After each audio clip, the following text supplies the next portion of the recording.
A millionaire disguises himself as a university professor to test his son's girlfriend.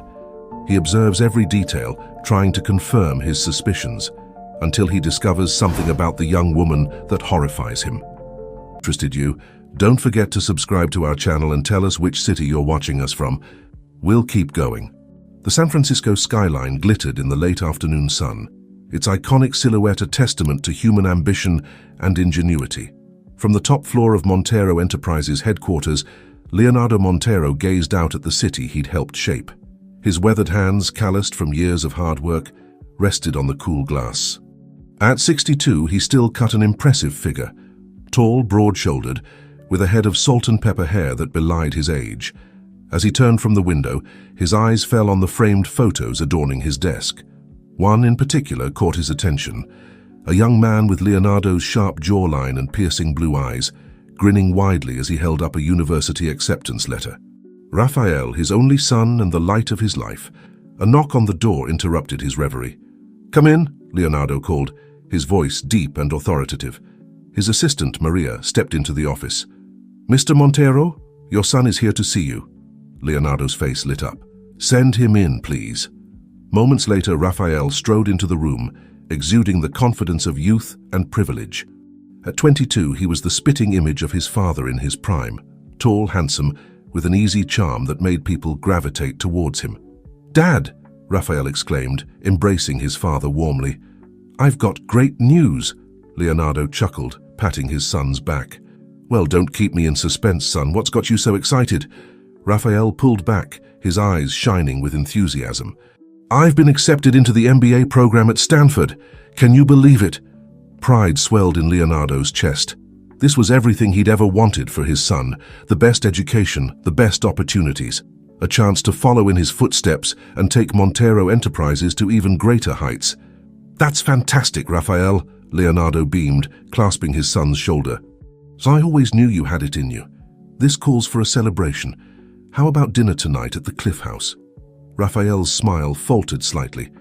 "Oh, actually, Dad, I was hoping to celebrate with Laura tonight. You remember her, right? My girlfriend from undergrad?" Leonardo's expression remained neutral, but a flicker of unease passed through his eyes. Of course, he remembered Laura. How could he forget?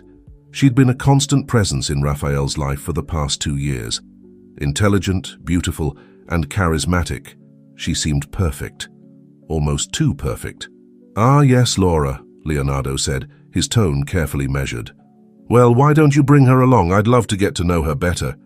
Raphael's face lit up again. "Really? That'd be great, Dad. I'll give her a call right away." As Raphael pulled out his phone to make the arrangements, Leonardo returned to the window, his reflection superimposed over the city beyond. He watched his son's animated conversation, a mixture of love and concern washing over him. Later that evening, the Cliff House restaurant buzzed with the quiet energy of San Francisco's elite. Leonardo, Raphael, and Laura sat at a prime table overlooking the Pacific Ocean, the setting sun painting the sky in brilliant hues of orange and pink. Laura, with her flowing chestnut hair and warm brown eyes, looked stunning in a modest yet elegant black dress. She carried herself with a poise that seemed beyond her years, engaging Leonardo in conversation about the latest business trends and economic forecasts. "You know, Mr. Montero," Laura said, her voice confident but not arrogant, "I recently attended a fascinating lecture by Professor Leandro Montero on sustainable business practices. His insights on balancing profit with social responsibility were truly inspiring." Leonardo's fork paused halfway to his mouth. "Leandro, my brother gave a lecture at your university?" Raphael nodded, swallowing a bite of his steak. "Yeah, it was a special guest lecture series. Laura's been raving about it for weeks." "It was incredible," Laura continued, her eyes shining with genuine enthusiasm. "Professor Montero's approach to ethical decision-making in corporate environments is revolutionary. I can see where you get your business acumen from, Mr. Montero." Leonardo forced a smile, but his mind was racing. Leandro, his twin brother, had always been the academic of the family. While Leonardo had built his empire from the ground up, Leandro had pursued a career in academia, becoming a renowned professor of business ethics and management. They drifted apart over the years, their paths diverging as sharply as their personalities. Well, I'm glad you found it enlightening, Leonardo said, his tone carefully neutral. Leandro has always had a unique perspective on business matters. As the conversation flowed, Leonardo found himself studying Laura more closely. She was undeniably intelligent and well-spoken, her insights into business and economics impressively nuanced for someone her age. But there was something else, a hunger in her eyes that Leonardo recognized all too well. It was the same look he'd seen in the mirror all those years ago when he was building his company from nothing. Was it ambition he saw, or something more calculated? The waiter arrived with dessert, momentarily breaking Leonardo's train of thought. As Raphael and Laura shared a chocolate soufflé, their heads bent close together, whispering and laughing, Leonardo couldn't shake the growing unease in the pit of his stomach. He'd worked too hard, sacrificed too much, to see his legacy potentially compromised. Raphael was young, still naive in many ways. Could he truly see Laura for who she was? Or was he blinded by young love and her undeniable charm? As the evening drew to a close, Leonardo made a decision. He couldn't leave this to chance. He needed to know for certain what Laura's intentions were. And to do that, he needed to see her in action, away from the influence of his son and the Montero name. An idea began to form in his mind, audacious and potentially disastrous, but too tempting to ignore. If Laura had been so impressed by Leandro's lecture, perhaps it was time for the Montero twins to switch places once again, just like they'd done as children. It was risky, possibly unethical, but Leonardo had built his empire on calculated risks. And when it came to protecting his son and his legacy, he was willing to do whatever it took. As they said their goodbyes outside the restaurant, Leonardo hugged Raphael tightly, then turned to Laura with a warm smile that didn't quite reach his eyes. "It was wonderful to see you again, Laura," he said, shaking her hand firmly. "I have a feeling we'll be seeing a lot more of each other in the future." Laura beamed, completely unaware of the wheels turning in Leonardo's mind. "I hope so, Mr. Montero. Thank you for a lovely evening." As he watched the young couple drive away, Leonardo pulled out his phone and dialed a number he hadn't called in years. "Leandro, it's Leo. We need to talk. How do you feel about taking a sabbatical?" The following weekend found Leonardo Montero standing outside a modest craftsman-style house in Berkeley, his designer suit looking out of place in the laid-back neighborhood. He hesitated for a moment before ringing the doorbell, steeling himself for the conversation to come. The door swung open, revealing a face identical to his own, yet markedly different. Leandro Montero, despite being Leonardo's twin, had a softer countenance, his features relaxed by years of academic pursuit rather than the cutthroat world of business. His hair, while just as grey as Leonardo's, was longer and more disheveled. He wore a comfortable cardigan over a wrinkled button-down shirt, a far cry from Leonardo's impeccable tailoring. "Leo," Leandro said, his voice a mix of surprise and wariness. "It's been a while." Leonardo nodded, suddenly feeling like a teenager again, standing on his brother's porch. "Thanks for agreeing to see me, Leandro. May I come in?" Leandro stepped aside, gesturing for Leonardo to enter. The interior of the house was cluttered but cozy, with floor-to-ceiling bookshelves lining every wall. Stacks of papers and open textbooks covered nearly every surface. "Sorry about the mess," Leandro said, clearing some papers from the couch. "I wasn't expecting company." Leonardo sat down, his posture rigid compared to Leandro's relaxed slouch in a nearby armchair. "I appreciate you making time for me on such short notice." Leandro raised an eyebrow. "Well, when my estranged twin brother calls out of the blue asking to meet, it tends to pique one's curiosity." "What's this about, Leo?" Leonardo leaned forward, his elbows on his knees. "I need a favor, Leandro, a big one." "Of course you do," Leandro sighed, running a hand through his unruly hair. "I never were one for social calls. What is it this time? Need me to bail out another one of your ethically questionable subsidiaries?" Leonardo bristled at the jab, but forced himself to remain calm. "It's about Raphael." At the mention of his nephew's name, Leandro's expression softened. Despite the brothers' estrangement, Leandro had always had a soft spot for Raphael. "Is he all right?" "He's fine," Leonardo assured him quickly. "More than fine, actually. He's just been accepted into Stanford's MBA program." A genuine smile spread across Leandro's face. "That's wonderful news. You must be proud." Leonardo nodded, a hint of a smile tugging at his lips. "I am. But there's a complication." Leandro's smile faded, replaced by a look of concern. What kind of complication? Leonardo took a deep breath, steeling himself. His girlfriend, Laura, I'm not sure about her intentions. Leandro's brow furrowed. What do you mean? She's brilliant, charming, seems perfect in every way, Leonardo explained, his voice tight. But I can't shake the feeling that she might be more interested in the Montero fortune than in Rafael himself. Leandro leaned back in his chair, studying his brother. And what evidence do you have of this? Leonardo shifted uncomfortably. It's just a feeling, call it intuition. Ah yes, Leandro said dryly, the famous Montero intuition. The same intuition that led you to acquire that oil company right before the market crashed. Leonardo's jaw clenched. That was different. This is about family. Leandro sighed, pinching the bridge of his nose. All right, Leo. What does any of this have to do with me? Leonardo leaned forward, his eyes intense. I need to observe Laura in an academic setting, away from the influence of the Montero name. I need to see how she acts when she thinks no one's watching. Realization dawned on Leandro's face, quickly followed by disbelief. No, absolutely not. You can't be serious. I am, Leonardo pressed on. You're scheduled to teach a summer course on business ethics, aren't you? I need you to take a sabbatical. Let me take your place. Leandro stood up abruptly, pacing the cluttered living room. Have you lost your mind? You want me to let you impersonate me? A respected professor? To spy on your son's girlfriend? Leonardo rose as well, his voice urgent. Just for the summer course, 6 weeks, that's all I'm asking. I'll compensate you generously, of course. Leandro whirled around, his eyes flashing with anger. This isn't about money, Leo. It's about ethics, something you've always struggled with. The word stung, but Leonardo pressed on. I know it's unorthodox. Unorthodox? Leandro interrupted, incredulous. It's insane, not to mention potentially illegal. Do you have any idea what would happen to my career if this got out? Leonardo held up his hands placatingly. It won't. I've thought this through. We're identical twins, Leandro.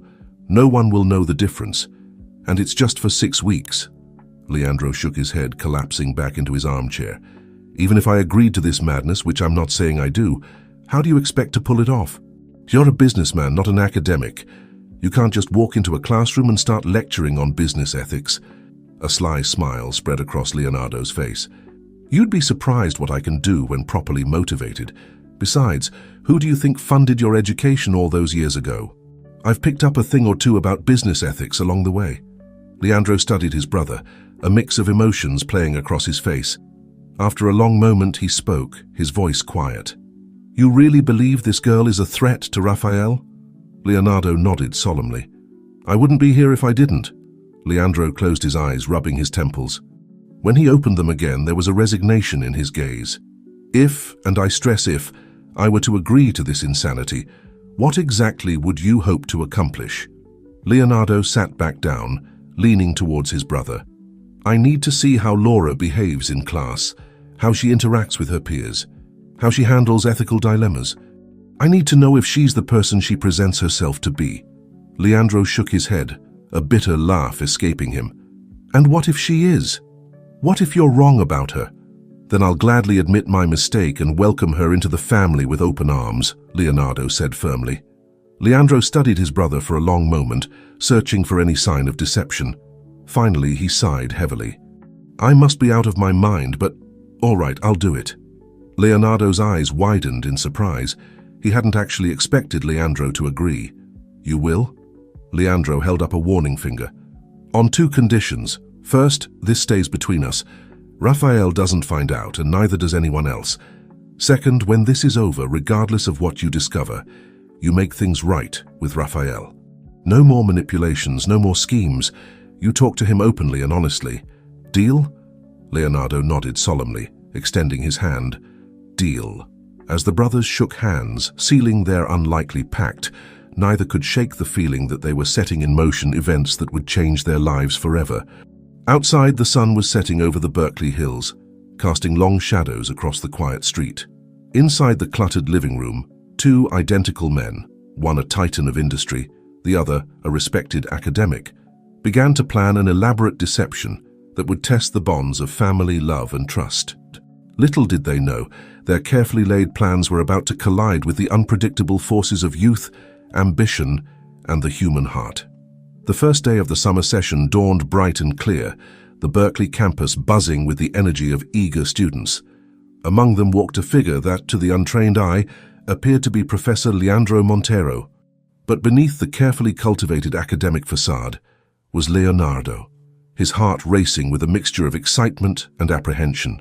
He'd spent the past 2 weeks immersing himself in Leandro's world, poring over lecture notes, familiarizing himself with current academic theories, and practicing his brother's mannerisms. The glasses perched on his nose felt foreign, as did the tweed jacket that was a far cry from his usual tailored suits. But as he approached Wheeler Hall, Leonardo steeled himself. He was a master of adaptation in the business world. Surely he could conquer academia as well. The lecture hall fell silent as he entered, all eyes turning to the front of the room. Leonardo surveyed the sea of young faces, his gaze lingering for a moment on Laura, who sat in the second row, her posture straight and attentive. Beside her was Raphael, his presence both a comfort and a complication. Leonardo had known his son would be in the class. It was part of why he'd chosen this particular course, but seeing him there, unaware of the deception unfolding before him, sent a pang of guilt through Leonardo's chest. Pushing the feeling aside, Leonardo cleared his throat and began. "Good morning, class. Welcome to Business Ethics and Leadership in the Modern Era. I'm Professor Carlos Montero, and I'll be your guide through this complex and often contentious subject." The name change had been Leandro's idea, a small deception to make the larger one easier to swallow. As Leonardo launched into his carefully prepared lecture, he found himself slipping into the role with surprising ease. Years of board meetings and shareholder presentations had honed his public speaking skills, and soon he was engaging the class in a lively discussion about the ethical implications of corporate decision-making. Laura's hand shot up frequently, her insights sharp and well-articulated. Leonardo called on her, watching closely as she debated points with her classmates. There was a fire in her eyes, a passion that seemed genuine, but was it a passion for knowledge or for the opportunities that knowledge could bring? As the class progressed, Leonardo introduced a case study, one he was intimately familiar with, though the students didn't know it. It was the story of a company that had to choose between maintaining a profitable but environmentally damaging operation and investing in costly green technology at the risk of short-term losses. "What would you do in this situation?" he asked the class. "Remember, as leaders, your decisions affect not just the bottom line, but the lives of your employees, the community, and the environment." The discussion that followed was heated, with students passionately arguing both sides. Laura's contribution caught Leonardo's attention. "While the ethical choice might seem clear-cut, we have to consider the broader implications," she said, her voice clear and confident. "Yes, investing in green technology is the right thing to do long-term, but what about the workers who might lose their jobs if the company's profits plummet? Isn't there an ethical obligation to them as well? Perhaps a phased approach would be better, allowing the company to transition gradually while minimizing job losses." Leonardo nodded, impressed despite himself. "An excellent point, Ms. Alvarez," Laura supplied. "Laura Alvarez." "Ms. Alvarez," Leonardo repeated, filing away the information. He hadn't known her last name before. "You've highlighted one of the key challenges in ethical decision-making, balancing competing obligations. Can anyone build on Ms. Alvarez's point?" As the discussion continued, Leonardo found his gaze drawn repeatedly to Laura. She engaged respectfully with her peers, even those who disagreed with her, and seemed genuinely interested in the subject matter. It was a far cry from the gold digger he'd half expected to see. At the end of the class, as students filed out, Laura approached the podium, Raphael at her side. Leonardo felt a moment of panic. Surely his own son would see through his disguise. But Raphael showed no sign of recognition beyond polite interest. "Great lecture, Professor," he said, his arm casually draped over Laura's shoulders. "I'm looking forward to the rest of the course." "Thank you, Mr. Leonardo said, maintaining his facade. "Montero," Raphael replied with a smile. "Rafael Montero." Leonardo raised an eyebrow, feigning surprise. "Any relation to the industrialist?" Raphael's smile tightened almost imperceptibly. "He's my father." Interesting, Leonardo mused, studying his son's face. I've had some spirited debates with Leonardo Montero over the years about business ethics. I look forward to hearing your perspective in class. Laura squeezed Raphael's hand supportively before turning to Leonardo. Professor, I was wondering if you could recommend any additional readings on stakeholder theory. I found today's discussion fascinating and would love to delve deeper. Leonardo blinked, momentarily caught off guard by her earnest request. Of course, Ms. Alvarez. I'll compile a list and make it available to the whole class. It's always encouraging to see students so engaged with the material. As Laura and Raphael left the lecture hall, deep in conversation about the day's topics, Leonardo sat heavily in his chair. The class had gone well, better than he'd expected, if he was honest. But instead of confirming his suspicions about Laura, it had only complicated matters.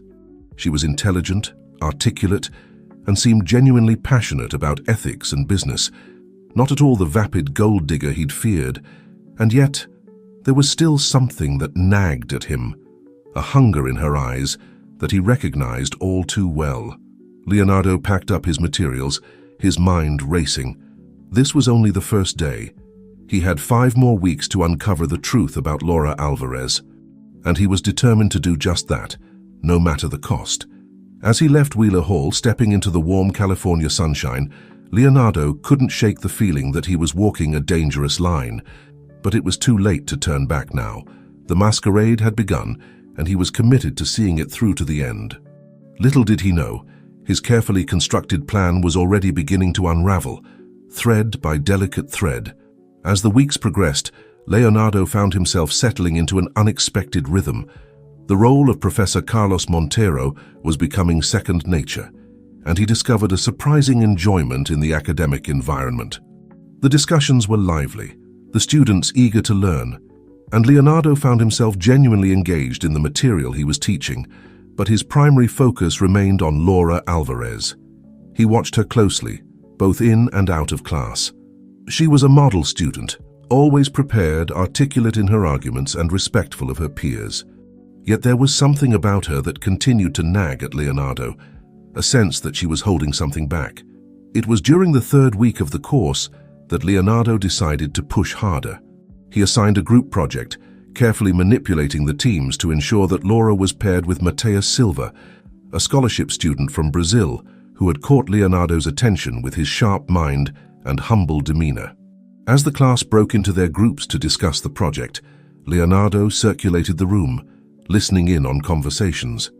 When he approached Laura and Mateus, he was struck by their easy rapport.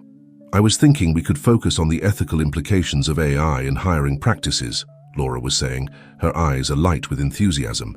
It's a hot topic right now, and there are so many angles to explore. Mateus nodded, jotting down notes.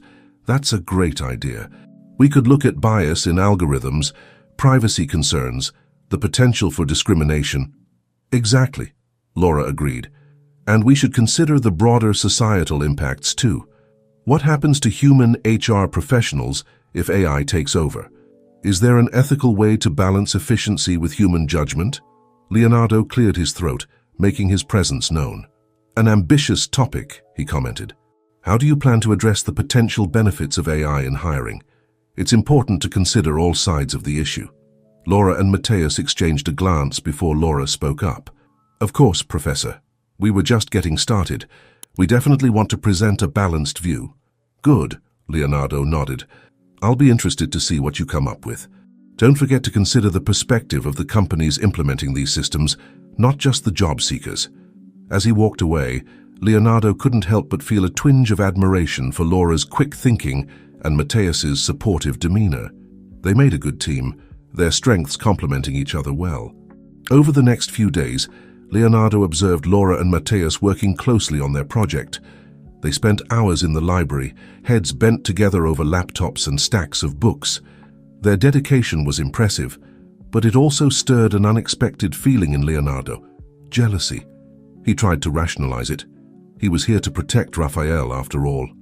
If Laura was getting too close to Mateus, wasn't that a good thing? Proof that she wasn't as committed to Raphael as she claimed? But deep down, Leonardo knew he was grasping at straws. There was nothing inappropriate about Laura and Mateus's interactions. They were simply two dedicated students working hard on a challenging project. One evening, as Leonardo was leaving his office late, he overheard a conversation that made him pause.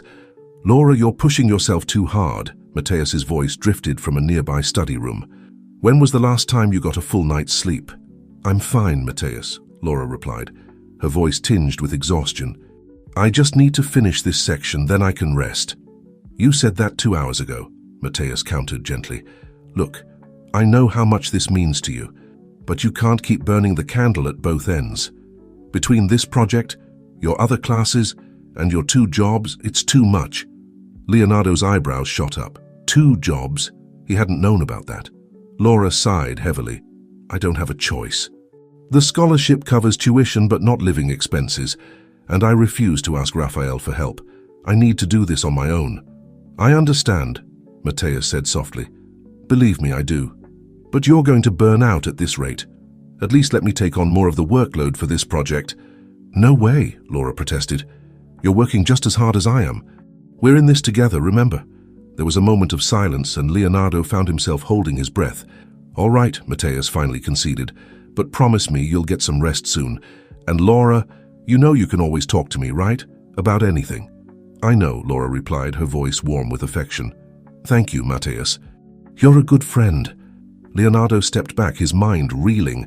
He'd been so focused on Laura's potential interest in the Montero fortune that he'd never considered she might be struggling financially, and her refusal to ask Raphael for help. Was it pride or something else? As he drove home that night, Leonardo found himself questioning everything he thought he knew about Laura Alvarez. She was hard-working, dedicated, and fiercely independent. But was that enough to quell his doubts? The shadows of suspicion still lingered, but they were increasingly overshadowed by a growing respect for the young woman who seemed determined to make her own way in the world, no matter the cost. Leonardo realized with a start that he was no longer just observing Laura as a potential threat to his son and his legacy. He was beginning to see her as a person in her own right, complex, flawed, and ultimately very human. As he pulled into his driveway, Leonardo couldn't shake the feeling that he was missing something crucial. The pieces of the puzzle were there, but they weren't fitting together the way he'd expected. Little did he know the true test was yet to come, and it would shake the very foundations of everything he thought he knew about Laura, Raphael, and himself. The summer session was halfway through, and the Berkeley campus hummed with the energy of students racing against time to complete their projects. In his borrowed office, Leonardo sat behind a desk cluttered with papers. His brother's glasses perched precariously on his nose as he reviewed the latest batch of student submissions. A knock on the door interrupted his concentration. "Come in," he called, expecting another student seeking guidance. To his surprise, it was Raphael who entered, his face a mask of careful neutrality. "Professor Montero, do you have a moment?" Leonardo's heart skipped a beat, but he maintained his composure. "Of course, Mr. Montero, please, have a seat." As Raphael settled into the chair across from him, Leonardo couldn't help but marvel at how much his son had grown.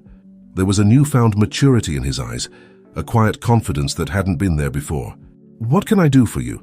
Leonardo asked, slipping fully into his role as Professor Carlos. Raphael leaned forward, his gaze intense. "I wanted to discuss the ethical implications of deception in business practices. Specifically, when someone in a position of power uses subterfuge to gather information about their employees or family members." Leonardo felt the blood drain from his face. Could Raphael know? Had he somehow seen through the disguise? He forced himself to remain calm, adopting a thoughtful expression. "An interesting topic. What particular aspect of this issue interests you?" "Let's say," Raphael began, his voice carefully controlled, "a CEO suspects one of his employees of having ulterior motives. Instead of confronting them directly, he creates an elaborate ruse to observe them without their knowledge. Is this ethical?" Leonardo's mind raced. This was too specific to be coincidental.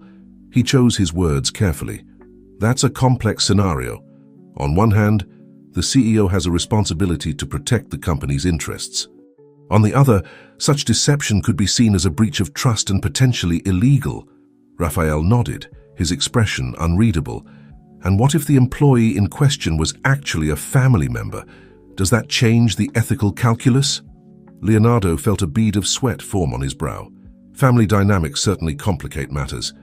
In such a case, one could argue that open communication would be a more appropriate— "Cut the act, Dad," Raphael interrupted, his calm facade finally cracking. "I know it's you." The silence that followed was deafening. Leonardo stared at his son, a mix of shock and shame washing over him. How long have you known?" Raphael leaned back in his chair, crossing his arms. "Since the first day of class. Did you really think I wouldn't recognize my own father?" Leonardo removed the glasses, rubbing his eyes tiredly. "I underestimated you, it seems."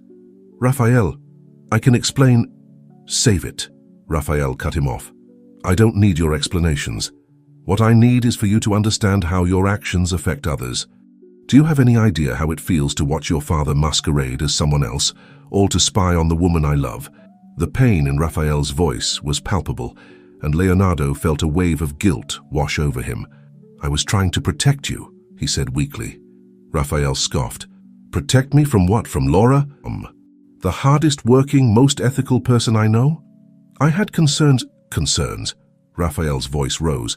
"If you had concerns, you could have talked to me, to Laura. Instead, you concocted this elaborate scheme. Do you not trust me to make my own decisions?" Leonardo stood, moving around the desk to face his son directly. "Of course I trust you, Raphael. It's just— I've seen people taken advantage of before. I couldn't bear the thought of that happening to you." Raphael's anger seemed to deflate slightly, replaced by a weary sadness. "Dad, I'm not a child anymore. I'm capable of choosing who to let into my life. And Laura, she's incredible. If you'd taken the time to get to know her as yourself, instead of this Professor Carlos charade, you'd see that." Leonardo sank back against the desk, the weight of his actions finally hitting him. "You're right. I've made a terrible mistake. I let my fears cloud my judgment." "It's not just me you've hurt," Raphael said quietly. "What about Uncle Leandro? You've put his entire career at risk with this stunt." The mention of his brother sent another pang of guilt through Leonardo. "I'll make it right," he promised. "Somehow, I'll fix this." Raphael stood, shaking his head. "It's not that simple, Dad. Trust, once broken, isn't easily repaired." He moved towards the door, then paused, turning back. "For what it's worth, I understand why you did it. You were trying to protect me in your own misguided way. But this ends now. No more deceptions, no more schemes." As Raphael reached for the doorknob, Leonardo called out, "Wait, what? What are you going to tell Laura?" Raphael's hand stilled on the door. Without turning around, he said, "The truth, all of it. She deserves to know." With that, he left, leaving Leonardo alone in the borrowed office, surrounded by the remnants of his ill-conceived plan. As the door clicked shut, Leonardo slumped into his chair, his head in his hands. He had started this charade to protect his son, to safeguard his legacy. Instead, he had very nearly destroyed the thing he valued most, his relationship with Raphael. The irony wasn't lost on him. In his quest to uncover the truth about Laura, he had been forced to confront some uncomfortable truths about himself. As the afternoon sun slanted through the office windows, Leonardo Montero, titan of industry and self-made billionaire, felt utterly lost. He had navigated countless business crises, but this, repairing the damage he had done to his family, would be his greatest challenge yet. And somewhere on campus, Raphael was preparing to tell Laura the truth. Leonardo could only imagine how she would react. Would she be angry, hurt? Would she ever be able to forgive him? For the first time in years, Leonardo Montero found himself facing a future he couldn't predict or control, and it terrified him. The Berkeley Rose Garden was a riot of color and fragrance, a stark contrast to the turmoil in Laura Alvarez's mind. She sat on a bench, her hands clasped tightly in her lap, trying to process the bombshell Raphael had just dropped on her. "So let me get this straight," she said, her voice remarkably steady given the circumstances. "Professor Carlos is actually your father, Leonardo Montero, in disguise, and he's been pretending to be his own twin brother this entire time, to spy on me." Raphael nodded, his face a mask of shame and regret. "I'm so sorry, Laura. I should have told you sooner. I couldn't believe he'd go this far. I kept hoping he'd come to his senses." Laura stood abruptly, pacing in front of the bench. Her mind was reeling, replaying every interaction she'd had with Professor Carlos over the past few weeks. The probing questions, the scrutiny, the way he always seemed to be watching her. It all made a twisted kind of sense now. "I can't believe this," she muttered. "All this time, I've been pouring my heart out in those ethics discussions, thinking I was impressing a respected professor. And it was all just a test? A way to see if I was good enough for the great Montero family?" Raphael reached for her hand, but she pulled away. "It wasn't like that, Laura. My father, he has trust issues. He convinced himself you might be after our family's money. He thought he was protecting me." Laura whirled to face him, her eyes flashing. "And you? What did you think, Raphael? Did you believe I was some kind of gold digger too?" "Of course not," Raphael exclaimed, standing to face her. "I know you, Laura. I know your heart. That's why I went along with this ridiculous charade at first. I thought if my father got to know you, even under false pretenses, he'd see what I see." Laura's anger deflated slightly, replaced by a bone-deep weariness. "I've worked so hard, Raphael. 2 jobs, countless all-nighters, sacrificing everything to prove that I belong here. And all this time your father was just waiting for me to slip up, to reveal some hidden agenda." Raphael stepped closer, gently taking her hands in his. This time she didn't pull away. "I know, Laura, and I'm so sorry. What my father did was wrong. But please don't let his actions change how you see yourself. You belong here. You've earned your place fair and square." Laura looked up at him, tears shimmering in her eyes. "How can I face him now, Raphael? How can I sit in that classroom knowing that every word I say, every action I take, is being judged not by a professor, but by my boyfriend's father?" Raphael pulled her into a tight embrace. "You won't have to. This ends now. I've already told him to drop the act. No more deceptions, no more games." As they stood there, surrounded by the sweet scent of roses, a figure appeared on the path. Leonardo Montero, still dressed in his professor's attire, but with his own bearing and demeanor, approached slowly. Laura stiffened in Raphael's arms. "What is he doing here?" Raphael turned, keeping one arm protectively around Laura. "Dad? What are you doing?" Leonardo stopped a few feet away, his face a mixture of shame and determination. "I came to apologize," he said, his voice rougher than usual.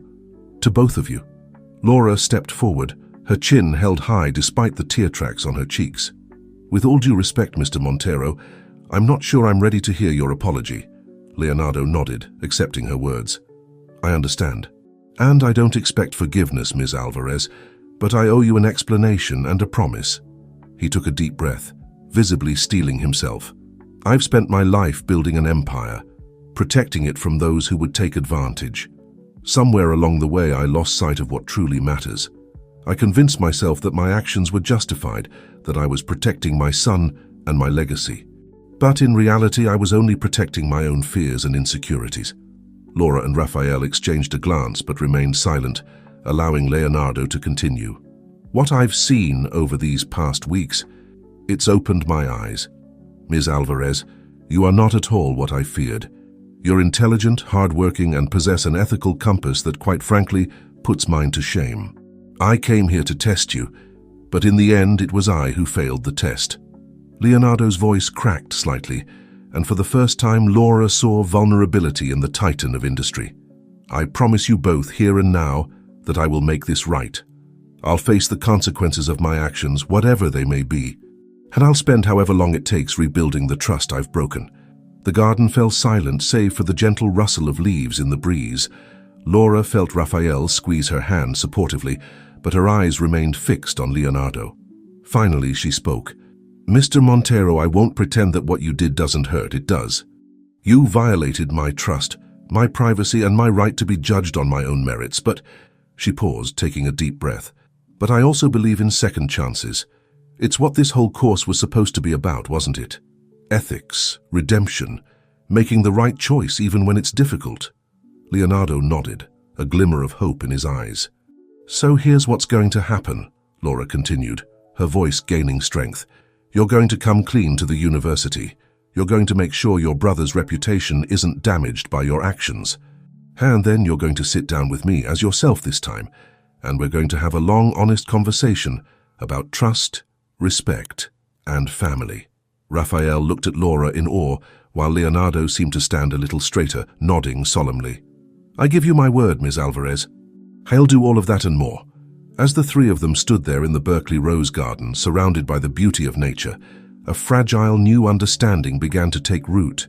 The road ahead would not be easy, but for the first time, there was hope that something stronger, more genuine, could grow from the ashes of deception. Leonardo Montero had come to Berkeley to unmask what he thought was a threat to his family. Instead, he found himself stripped of his own masks, forced to confront the man he had become and the man he wanted to be. As they left the garden together, the sweet scent of roses lingering in the air, all three knew that this was not an ending, but a beginning. A chance to rebuild, to understand, and perhaps to forge a bond stronger than any of them had dared to hope for. The afternoon sun cast long shadows across the Berkeley campus as Leonardo Montero stood before the dean of the business school, his posture rigid with tension. The ornate office, with its dark wood paneling and shelves lined with leather-bound books, felt oppressive, a fitting backdrop for the difficult conversation at hand. "Let me see if I understand this correctly, Mr. Montero," Dean Harrison said, her voice sharp with disbelief.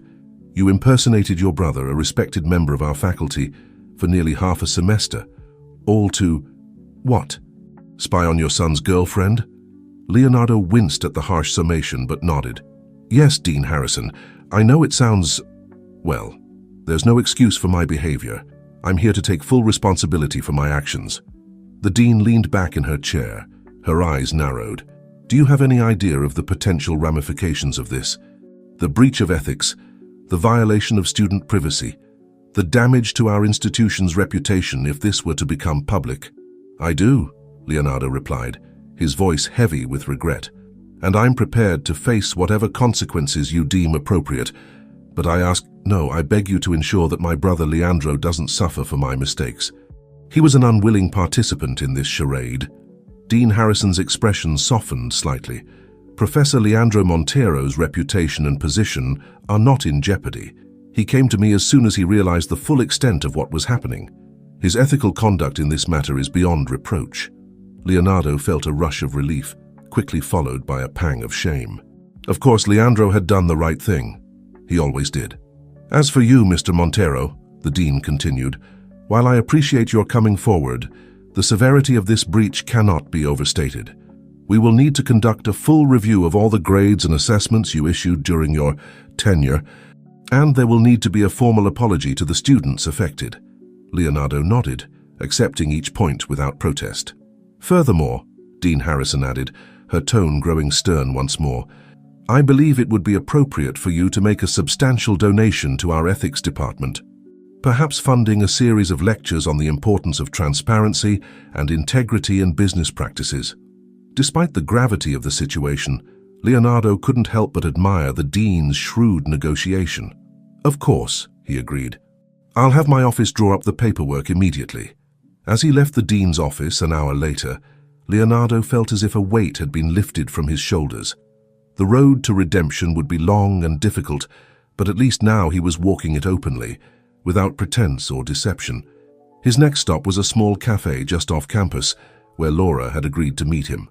As he approached, he saw her sitting at an outdoor table, her posture tense, eyes watchful. She didn't smile as he sat down across from her. "Thank you for agreeing to see me, Ms. Alvarez," Leonardo began, his usual confidence notably absent. Laura nodded curtly. "I'm here because Raphael asked me to give you a chance, but let me be clear, Mr. Montero. I'm not here for pleasantries or empty apologies. I want answers." Leonardo took a deep breath, steeling himself. "Of course. Ask me anything. I promise to answer with complete honesty." Laura leaned forward, her gaze intense. "Why? Why go to such extreme lengths? Did you really think I was some sort of con artist?" "The truth is," Leonardo began, choosing his words carefully, "my suspicions had less to do with you specifically and more to do with my own past experiences. Years ago, I was involved with someone who was only interested in my wealth. It left me scarred, distrustful.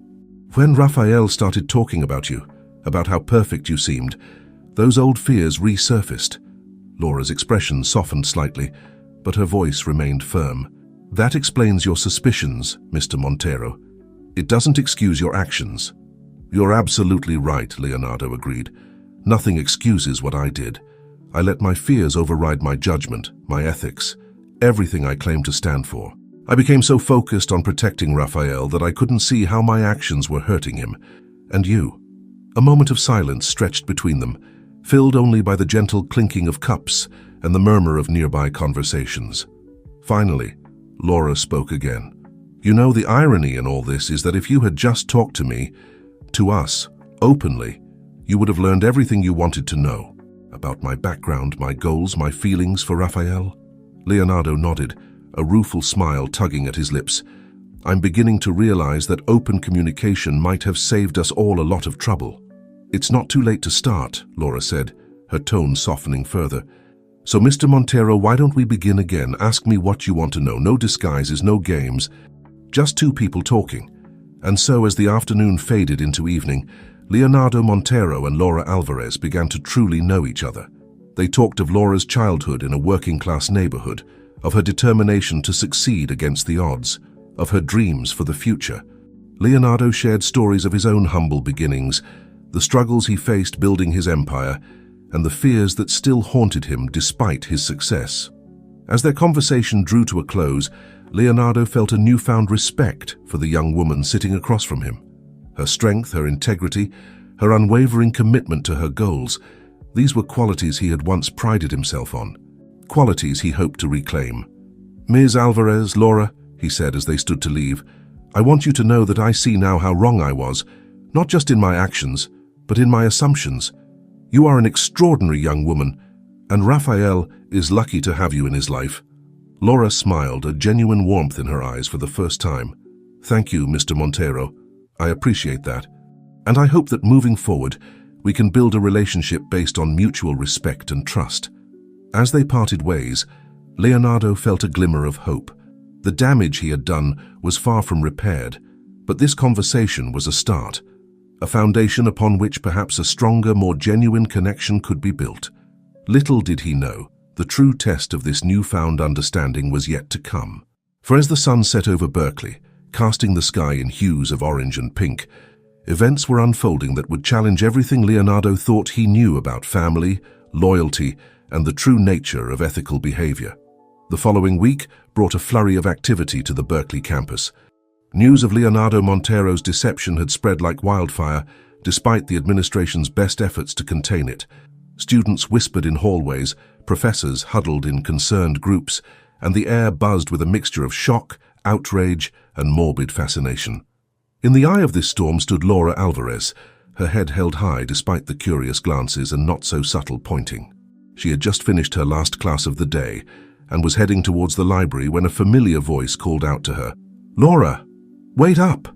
She turned to see Mateus jogging towards her, his face etched with concern. "Hey!" she greeted him with a tired smile. "What's up?" Mateus fell into step beside her, his voice low. "I just heard about what happened. The whole Professor Carlos thing. Are you okay?" Laura sighed, running a hand through her hair. "I'm managing. It's been a lot to process. I can't even imagine." Mateus shook his head in disbelief. "I mean, we spent weeks working on that project together, pouring our hearts out in those ethics discussions, and the whole time it was, I don't even know what to call it." "A violation of trust," Laura supplied, her tone sharp. "A gross overstepping of boundaries. Take your pick." They walked in silence for a moment, the weight of the situation hanging heavy between them. Finally, Mateus spoke again, his voice hesitant. "Laura, there's something I need to tell you. Something I probably should have said a long time ago." Laura stopped, turning to face him fully. "What is it, Mateus?" He took a deep breath, his eyes meeting hers with a mixture of guilt and determination. I had feelings for you. Romantic feelings. For a long time, actually." Laura's eyes widened in surprise. "Mateus, He held up a hand, cutting her off gently. "Please let me finish. I had these feelings, and there were times when I thought about acting on them. But I saw how happy you were with Raphael, how good you were together. So I decided to be the best friend I could be instead." Laura stood there, stunned. Of all the revelations she'd faced in the past week, this one blindsided her completely. Mateus continued, his voice growing stronger. I'm telling you this now because I want you to understand something. Mr. Montero wasn't entirely wrong to be concerned about people's intentions towards you and Rafael. There are always those who might try to take advantage, but he was wrong about you, Laura, and he was wrong about how to handle his concerns. Laura felt tears prickling at the corners of her eyes. Mateus, I had no idea. I'm so sorry if I ever... No, Mateus interrupted, a small smile on his face. You have nothing to apologize for. You were always honest, always true to yourself and to Rafael. That's why I'm here now, offering my support, because I've seen firsthand the kind of person you are, Laura, and I think it's time everyone else saw it too. Laura blinked, confused. What do you mean? Mateus's smile widened. I mean, I have an idea. A way to turn this whole mess into something positive, but I'm going to need your help. And Rafael, and believe it or not, Mr. Montero's too. As Mateus outlined his plan, Laura felt a spark of excitement ignite within her. It was bold, potentially risky, but if it worked... Are you sure about this? She asked when he finished explaining.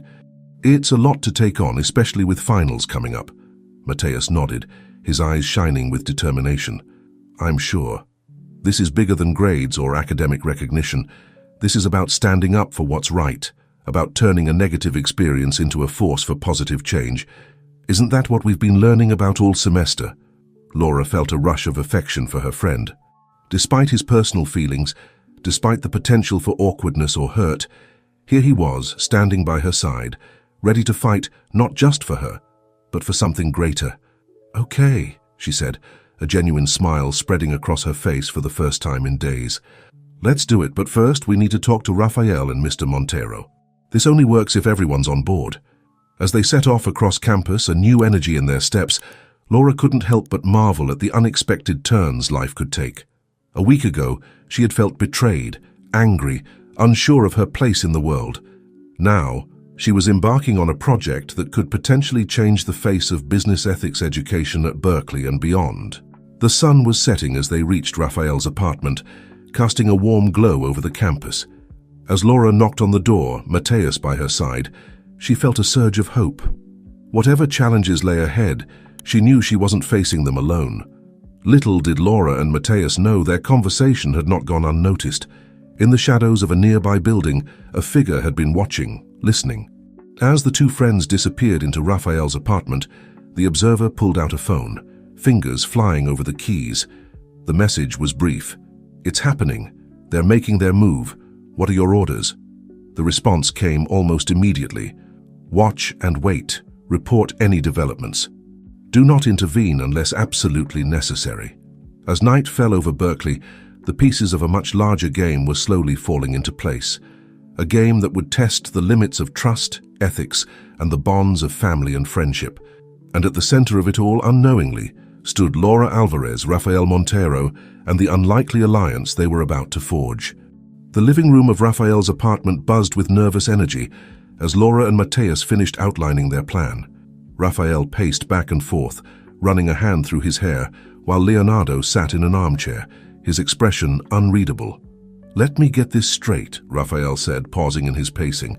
You want to turn this whole fiasco into a case study on business ethics? And you want all of us to participate? Laura nodded, her eyes bright with determination. Exactly. We take what happened, the deception, the consequences, the lessons learned, and we turn it into a teaching tool, something that can help future business leaders understand the real-world implications of ethical decision-making. Leonardo leaned forward, his brow furrowed. And you want me to be a part of this? To publicly admit to my mistakes? Yes, Mr. Montero, Mateus chimed in. Your perspective is crucial. This isn't about public shaming or punishment. It's about learning, growth, and redemption. A heavy silence fell over the room as Leonardo considered the proposal. Finally, he spoke, his voice tinged with a mixture of resignation and respect.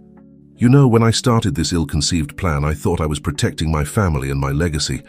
I never imagined it would lead to this. He stood up, pacing slowly. A case study on ethics, using my own failures as the centerpiece. It's audacious, I'll give you that. He turned to face the group, a glimmer of his old confidence returning. But if there's one thing I've learned in business, It's that sometimes the boldest moves yield the greatest rewards.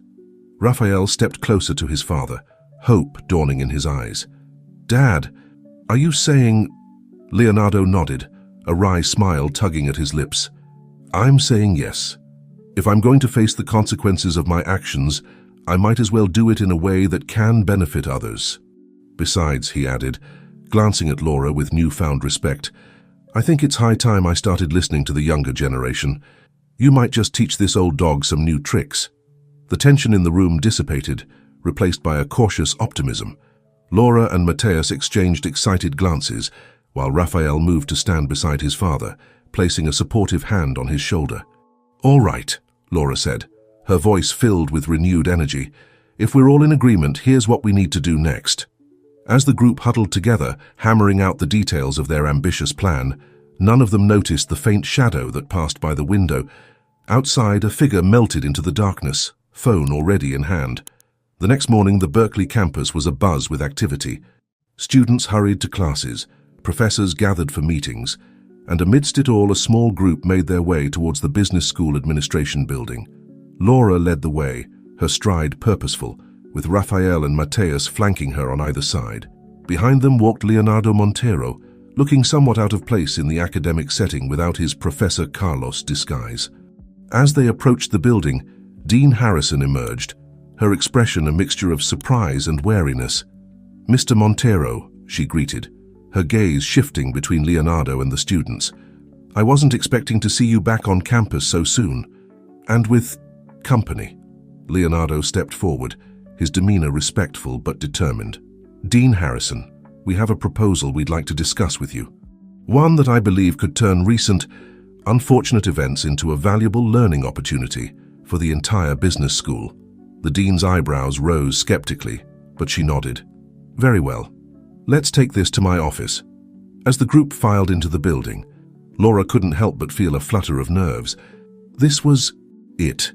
The moment that could either vindicate their efforts or dash their hopes entirely.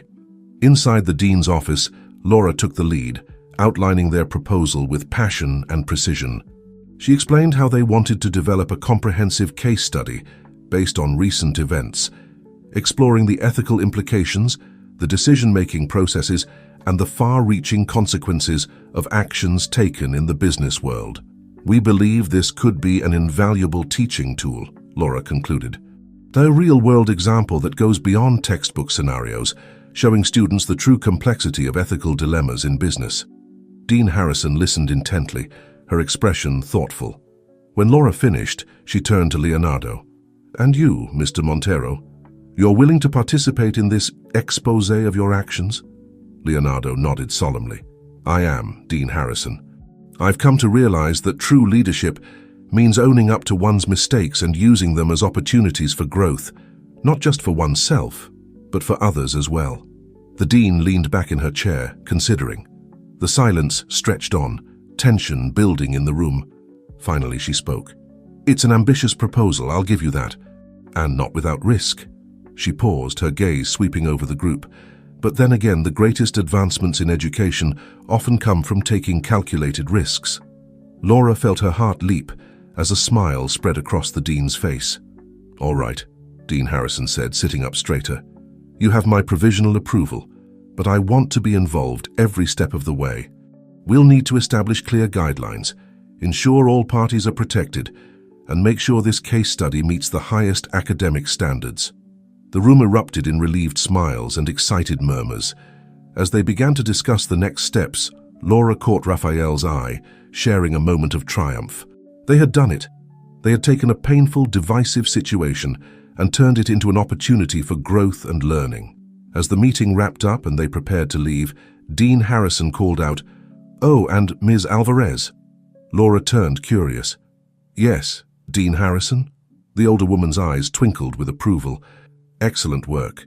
You've shown remarkable leadership and initiative. I think you have a bright future ahead of you in the world of business ethics." Laura felt a warmth spread through her chest at the praise. As they left the office, she realized that this project was more than just a way to make amends or prove a point. It was the beginning of something bigger, a chance to make a real difference in how future business leaders approached ethical decision-making. Little did they know as they walked out into the sunlight, filled with hope and determination, that their actions had set in motion a chain of events that would reach far beyond the walls of Berkeley. For in the shadows, watching and waiting, were those who saw this new development not as an opportunity for redemption, but as a threat to be eliminated at all costs. The game was far from over. In fact, it was only just beginning. As the sun dipped below the horizon, casting long shadows across the Berkeley campus, a solitary figure made their way through the darkening pathways. The hood of their jacket was pulled low, obscuring their face from the few students still milling about. The figure paused near the business school, glancing around furtively before slipping into a secluded alcove. Only then did they pull out a phone, fingers flying over the keys as they composed a message. Project approved by Dean. Montero fully on board. Alvarez leading the charge. This could expose everything. The response came almost immediately. Understood. Initiate containment protocol. Use any means necessary but maintain deniability. We cannot afford for this to see the light of day. The figure pocketed the phone, a grim determination settling over them. As they melted back into the shadows, the weight of their mission hung heavy in the air. Across campus, in the cozy confines of a bustling coffee shop, Laura, Raphael, Mateus, and Leonardo were celebrating their successful meeting with Dean Harrison. The atmosphere was light, a stark contrast to the tension that had defined their interactions in recent weeks. "I still can't believe we pulled it off," Raphael said, shaking his head in amazement. "Laura, that presentation was incredible. You had the dean eating out of your hand." Laura blushed slightly at the praise. "It was a team effort. We all played our part." Leonardo nodded, raising his coffee cup in a mock toast. "Indeed, and I must say, I'm impressed with how you've handled this situation, Ms. Alvarez. You've shown remarkable grace under pressure." As the group continued to chat and plan their next steps, none of them noticed the barista behind the counter, her eyes darting frequently in their direction as she pretended to wipe down the already spotless countertop. The next morning, Laura arrived at her first class to find a flurry of whispers and pointed looks. As she made her way to her seat, she caught snippets of conversation that made her blood run cold. "Did you hear? She's the one using the Montero scandal to further her own career, probably planned the whole thing." Laura's heart raced as she tried to make sense of the sudden shift in atmosphere. It wasn't until she checked her phone during a break that she understood the source of the gossip. There, splashed across the top student news site, was a headline that made her stomach drop. "Ethical breach or calculated move. Questions arise about motivations behind Montero case study." The article, written by an anonymous source, insinuated that Laura had orchestrated the entire situation, from Leonardo's initial suspicions to the proposed case study, as a way to gain favor with the administration and advance her own career. Laura's hands shook as she scrolled through the article, each word feeling like a personal attack. How could anyone think she would do something like this? And more importantly, where had these accusations come from? As she hurried out of class, her mind reeling, she nearly collided with Mateus, who wore an equally troubled expression. "Laura, have you seen the article?" "Yeah," she cut him off, her voice tight with emotion. "Mateus, what's going on? Who would write something like this?" Mateus shook his head, his brow furrowed with concern. "I don't know, but it's not just the article. There are rumors spreading all over campus. Someone's really trying to discredit you and the project." Laura leaned against the wall, suddenly feeling overwhelmed. "But why? We're trying to do something good here, something that could really make a difference." "Maybe that's exactly why," Mateus mused, his voice low. "Think about it, Laura. This case study, it's not just about Leonardo Montero's actions. It's about ethics in the entire business world. Who knows what other skeletons might come tumbling out of closets if people start really examining their ethical practices." Laura's eyes widened as the implications sank in. "You think someone's trying to stop us? But who would have that kind of power, that kind of reach?" Before Mateus could respond, Laura's phone buzzed with an incoming call. It was Raphael. "Laura, are you okay?" His voice was filled with concern. "I just saw the article. It's complete nonsense, of course, but—" "I'm fine," Laura assured him, though her voice betrayed her uncertainty. "But Raphael, I think there's more going on here than just some malicious gossip. Can you meet us? We need to talk."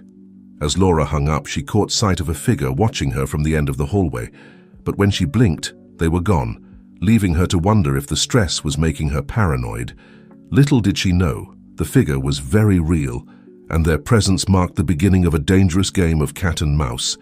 For as Laura and her friends worked to bring truth and transparency to the world of business ethics, there were those who would stop at nothing to keep their secrets buried. The shadows were closing in, whispers turning to threats, and Laura found herself at the center of a storm she never saw coming. But as she squared her shoulders and set off to meet Raphael, there was a fire in her eyes that spoke of determination. She had faced doubts and overcome them before. She would do so again. For Laura Alvarez, this was no longer just about clearing her name or even about the case study. This was about standing up for what was right, no matter the cost.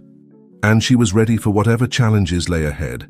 As she walked across campus, the late afternoon sun casting long shadows, Laura couldn't shake the feeling that she was being watched. But instead of fear, she felt a surge of resolve. Whatever forces were aligning against them, she knew one thing for certain: the truth would come to light. It had to. The sun had long since set over Berkeley, when Laura, Raphael, Mateus, and Leonardo gathered in the dimly lit corner of a quiet off-campus cafe. The day's events had left them all shaken, and the weight of unspoken concerns hung heavy in the air. Laura sat with her hands wrapped around a steaming mug of tea, her eyes distant. "I just don't understand," she said, breaking the tense silence. "Who would go to such lengths to discredit us, and why?" Raphael reached out, placing a comforting hand over hers. "We'll figure it out, Laura. Whoever's behind this, they don't know who they're messing with." Leonardo, who had been uncharacteristically quiet, finally spoke up. "I'm afraid I might have an idea of who's behind this," he said, his voice grave. "And if I'm right, we're dealing with something much bigger than we anticipated." All eyes turned to him, a mixture of curiosity and apprehension on their faces. "Years ago," Leonardo began, leaning in and lowering his voice, "I was involved in a business deal with a group of investors. It was a lucrative opportunity, but as we got deeper into negotiations, I began to suspect that not everything was above board." He paused, taking a sip of his coffee before continuing. "I started asking questions, digging into the backgrounds of some of the key players. That's when things got complicated. I received warnings, veiled threats. It became clear that these people had connections in high places and weren't afraid to use them." Mateus's eyes widened. "What did you do?" "I walked away from the deal," Leonardo replied, a hint of regret in his voice. "I told myself it was the smart move, that I was protecting my family and my company. But the truth is, I was afraid. I chose self-preservation over doing what I knew was right." Laura leaned forward, her brow furrowed. "But what does this have to do with our situation now?" Leonardo's gaze met hers, his expression solemn. "Because, Ms. Alvarez, I believe these same people are behind the attempts to discredit you and stop our case study. You see, what you're proposing, a deep dive into real-world ethical dilemmas in business, it threatens to expose not just my mistakes, but potentially a whole network of questionable practices and deals." Raphael stood abruptly, his chair scraping against the floor. "Dad, are you saying you've known about this conspiracy all along? And you didn't say anything?" Leonardo held up his hands placatingly. "I didn't know for certain, Raphael. I hoped I was wrong, that this was all just coincidence. But after today's events, I can't ignore the similarities." A heavy silence fell over the group as they processed this new information. Laura's mind raced, connecting dots she hadn't even realized were there. The anonymous article, the whispers on campus, the feeling of being watched, it all suddenly took on a more sinister light. Mateus was the first to break the silence. "So what do we do now? We can't just give up on the project." Laura straightened in her chair, a determined glint in her eye. "No, we can't. In fact, this only proves how important our work is. If there are people out there willing to go to such lengths to maintain the status quo, then it's even more crucial that we shine a light on these ethical issues." Raphael nodded, his initial anger giving way to resolve. "Laura's right. We started this to make a difference, to create real change in how business ethics are taught and practiced. We can't back down now." Leonardo looked at the three young faces before him, a mixture of pride and concern etched on his features. "I admire your determination, truly. But you need to understand the risks. These people, they have resources, influence. They won't hesitate to use every tool at their disposal to stop us. Laura met his gaze steadily. With all due respect, Mr. Montero, that's exactly why we need to keep going. If we back down now, they win and nothing changes. A slow smile spread across Leonardo's face. You know, Ms. Alvarez, I'm beginning to understand why my son is so taken with you. Very well. If we're going to do this, we need to be smart about it. We need a plan. As the group huddled closer, their voices low and intense, they began to formulate a strategy. They would need allies, evidence, and above all, a way to protect themselves from the unseen forces working against them. Outside the cafe, a figure lingered in the shadows, watching the animated discussion through the window. They pulled out a phone, fingers flying over the keys. Meeting in progress. Montero has joined their side, awaiting further instructions. The response came swiftly. Escalate. It's time to show them what they're really up against. As the figure melted back into the darkness, the four inside the cafe remained oblivious to the storm that was brewing. They had taken their first steps down a path that would challenge everything they thought they knew about power, ethics, and the true cost of doing the right thing.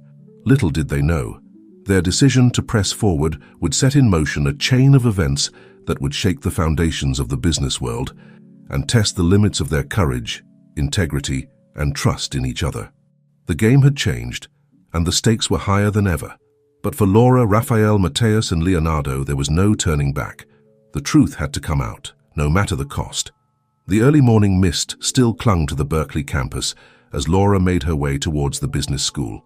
Despite the early hour, her mind was already racing, replaying the conversation from the previous night and mapping out their next moves. As she approached the building, a familiar figure emerged from the shadows, causing her to start. "Professor Leandro?" Laura exclaimed, recognizing Leonardo's twin brother. "What are you doing here so early?" Leandro Montero stepped forward, his face etched with concern. "Ms. Alvarez, I'm glad I caught you. We need to talk." Laura's guard immediately went up. After everything that had happened, she wasn't sure who to trust anymore. "About what, Professor?" Leandro glanced around furtively before speaking in a low voice. "I know about the case study you're working on and the complications you've been facing. I want to help."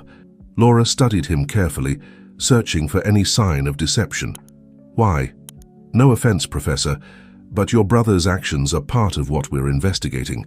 Aren't you worried about how this might affect your reputation?" A wry smile tugged at Leandro's lips. "Ms. Alvarez, I've spent my entire career advocating for ethical business practices. If I turn my back on this opportunity to effect real change, just to protect my own reputation, what kind of hypocrite would that make me?" His words rang true, and Laura felt some of her suspicion melt away. "All right, Professor, what did you have in mind?" As Leandro outlined his ideas, Laura felt a glimmer of hope. With his insider knowledge of both academia and the business world, Leandro could be a powerful ally in their quest for truth. Their conversation was interrupted by the buzz of Laura's phone. It was a text from Mateus. "Emergency meeting, Dean's office, now." Laura's heart raced as she showed the message to Leandro. Without a word, they both hurried towards the administration building. When they arrived, they found Rafael and Mateus already waiting outside the Dean's office, their faces grim. "What's going on?" Laura asked, breathless from their quick pace. Before either could answer, the door opened and Dean Harrison emerged, her expression unreadable. "Ah, Ms. Alvarez, Professor Montero, good, you're here. Please, all of you, come in." As they filed into the office, Laura's eyes widened in surprise. Leonardo was already there, along with two people she didn't recognize, a stern-looking woman in a crisp suit and a younger man who seemed vaguely familiar. Dean Harrison closed the door behind them, her voice solemn as she made introductions. "Everyone, this is Ms. Victoria Hawthorne from the University Board of Regents and Mr. Jason Chen, a representative from the Ethics Committee of the National Business Association." Laura's mind reeled. The Board of Regents? The National Business Association? This was bigger than she had imagined. Ms. Hawthorne spoke first, her voice sharp. "We've called this meeting to address the situation surrounding your proposed case study. It has come to our attention that this project may be causing significant disruption to the academic environment." Mr. Chen nodded in agreement. "Moreover, there are concerns about the potential impact on the reputations of both the university and several prominent business figures. Laura felt her heart sink. This was it.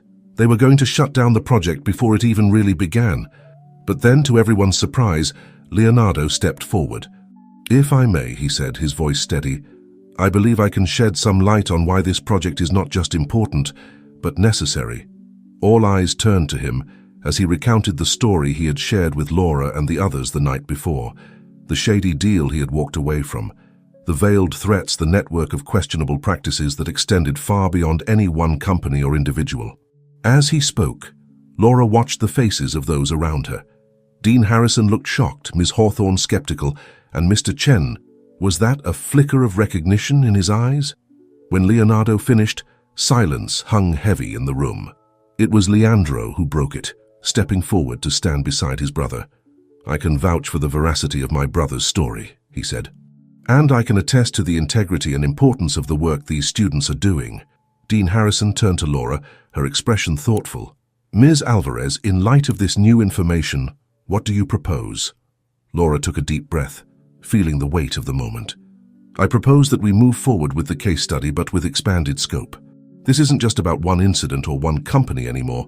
It's about shining a light on systemic issues in business ethics, education, and practice." She turned to Ms. Hawthorne and Mr. Chen. "I understand your concerns about reputation and disruption, but isn't the purpose of education to challenge us, to make us uncomfortable sometimes? If we shy away from difficult truths, how can we ever hope to create real change?" The room fell silent again as her words sank in. Laura held her breath, acutely aware that everything they had worked for hung in the balance. Finally, Ms. Hawthorne spoke. "You make a compelling argument, Ms. Alvarez, but this project will need oversight, structure. It can't be allowed to devolve into a witch hunt or a sensationalized exposé." Mr. Chen nodded in agreement. "If we do this, it needs to be done right, with proper safeguards and peer review." Dean Harrison looked around the room, a slow smile spreading across her face. "Well, it seems we have our work cut out for us. Ms. Alvarez, Mr. Montero, Mr. Silva, are you prepared for the challenge ahead?" "This won't be easy." Laura exchanged glances with Raphael and Mateus, seeing her own determination mirrored in their eyes. "We are ready," she said firmly. As the meeting adjourned and people began to file out, Laura couldn't shake the feeling that this was just the beginning. They had won this battle, but the war was far from over. Outside the office, she overheard a snippet of conversation between Mr. Chen and Ms. Hawthorne. "Need to inform the others," Chen was saying in a low voice. "This could change everything." Hawthorne's response was too quiet to make out, but the serious look on her face sent a chill down Laura's spine. As she walked out into the sunlight, Laura's mind raced with questions. Who were the others? What exactly could change everything? And most importantly, now that they had official backing for their project, what forces might align against them? One thing was certain: the path ahead was fraught with challenges and unknown dangers. But as Laura looked at the determined faces of her friends and newfound allies, she felt a surge of hope. Whatever came next, they would face it together. The real work was just beginning, and Laura Alvarez was ready to change the world of business ethics, one hard truth at a time. The following weeks saw a flurry of activity as Laura, Raphael, and Mateus dove headfirst into their expanded case study. The business school buzzed with a newfound energy as students and faculty alike became caught up in the project's momentum. Laura found herself at the center of it all, coordinating interviews, analyzing data, and piecing together a complex web of connections that stretched far beyond the walls of Berkeley. Late one evening, as she pored over a stack of financial reports in the library, she felt a presence behind her. "Burning the midnight oil, Ms. Alvarez?" Laura turned to find Jason Chen, the representative from the National Business Association, standing there with an enigmatic smile. "Mr. Chen," she greeted, trying to mask her surprise. "I didn't realize you were still on campus." He shrugged, pulling up a chair. "I've been assigned to oversee the project. Thought I'd check in on your progress." As they discussed the case study, Laura couldn't shake a nagging feeling that there was more to Chen's interest than mere oversight. His questions were probing, his knowledge of certain business dealings surprisingly detailed. "You know," Chen said casually as he stood to leave, "you might want to look into the Meridian Group. They have Interesting connections to some of the companies you're investigating. Laura's eyes narrowed. The Meridian Group. I haven't come across them in my research. Chen's smile didn't quite reach his eyes. No, I don't suppose you would have. Good night, Ms. Alvarez. Do be careful on your way home. It's dark out there. As he walked away, Laura felt a chill run down her spine. Was that friendly advice or a veiled threat? The next day, Laura shared her encounter with Raphael and Mateus over lunch. I don't trust him, Raphael said, his voice low. Something about Chen just feels off. Mateus nodded in agreement. And this Meridian Group he mentioned? I did some digging. They're like ghosts. No public records, no online presence. It's like they don't exist. Laura leaned in, her voice barely above a whisper. Or they don't want to be found. Guys, I think we're onto something big here. But we need to be careful. If Chen is involved somehow. Their conversation was interrupted by the arrival of Leonardo and Leandro Montero. The brothers had become invaluable allies in the project, their combined knowledge of business and academia providing crucial insights. We may have a problem, Leonardo said without preamble, sliding into a seat. There's been some pushback from certain quarters. People are getting nervous about what your investigation might uncover. Leandro nodded gravely. We've received some thinly veiled warnings. Nothing explicit, but the message is clear. There are powerful people who want this project shut down. Laura felt a mixture of fear and determination course through her. All the more reason to keep going, she said firmly. We're close to something, I can feel it. As the group discussed their next steps, none of them noticed the figure watching from across the cafeteria, phone in hand. Later that afternoon, Laura found herself in Dean Harrison's office, presenting their latest findings. The dean listened intently, her brow furrowed in concentration. This is explosive stuff, Ms. Alvarez, she said when Laura finished. If even half of what you're suggesting is true, it could reshape the entire landscape of business ethics education. Laura nodded, her voice passionate. That's exactly why we need to see this through, Dean Harrison. This isn't just about one company or one ethical lapse. It's about systemic issues that have been ignored for far too long. The dean studied Laura for a long moment before speaking. You remind me of myself at your age, you know. That same fire, that determination to change the world. She sighed, a hint of sadness in her eyes. Just be prepared, Laura. The higher you climb, the harder they'll try to knock you down. As Laura left the office, her mind whirling with everything they'd uncovered and everything still left to do, she nearly collided with a tall, distinguished-looking man she didn't recognize. Oh, I'm so sorry, she apologized, steadying herself. The man smiled, but there was something cold in his eyes. No harm done, my dear. You must be Laura Alvarez. I've heard so much about you. Laura's guard immediately went up. I'm afraid you have me at a disadvantage, Mr. Blackwood, he supplied smoothly. Ethan Blackwood. I'm an old friend of the Montero family. I understand you've been working closely with Leonardo on a rather interesting project. Warning bells went off in Laura's head. There was something about Blackwood's tone, the way he looked at her that set her on edge. It's been an enlightening experience, she said carefully. Blackwood's smile widened, but it didn't reach his eyes. Oh, I'm sure it has. You know, Ms. Alvarez, you're making quite a name for yourself, but fame can be a double-edged sword. I do hope you're prepared for the attention you're attracting. Before Laura could respond, Blackwood excused himself, leaving her standing in the hallway with a growing sense of unease. As she walked across campus, her mind racing with new questions and theories, Laura couldn't shake the feeling that she was standing on the edge of something much bigger and more dangerous than she had ever imagined. Little did she know, the true test of her courage and convictions was just around the corner. For in the shadows, forces were aligning, ready to strike at the very heart of everything she and her friends had worked so hard to build. The game was changing, the stakes rising, and Laura Alvarez was about to discover just how far some people would go to keep their secrets buried. The Berkeley campus was a hive of activity as students rushed to their final exams. Amidst the chaos, Laura, Raphael, and Mateus huddled in a quiet corner of the library, their voices low and urgent. Are you sure about this, Laura? Raphael asked, concern etched on his face. If what you're saying is true, Laura nodded, her eyes blazing with determination. I'm sure. The connection between the Meridian Group and the companies we've been investigating, it's all there. And Ethan Blackwood is at the center of it. Mateus leaned in, his voice barely above a whisper. But how do we prove it? These people, they're masters at covering their tracks. Before Laura could respond, her phone buzzed with a text from an unknown number. Parking garage, level B2, 30 minutes. Come alone if you want the truth. The three exchanged wary glances. It could be a trap, Raphael said, squeezing Laura's hand. Or it could be the break we've been waiting for, she countered. I have to go. Despite their protests, Laura made her way to the parking garage, her heart pounding with each step. As she reached level B2, a figure emerged from the shadows. Jason Chen, Laura gasped, recognizing the man from the ethics committee. Chen's face was grim. Ms. Alvarez, listen carefully. We don't have much time. What you've uncovered, it goes deeper than you can imagine. The Meridian Group is just the tip of the iceberg. He handed her a flash drive. Everything you need is on here.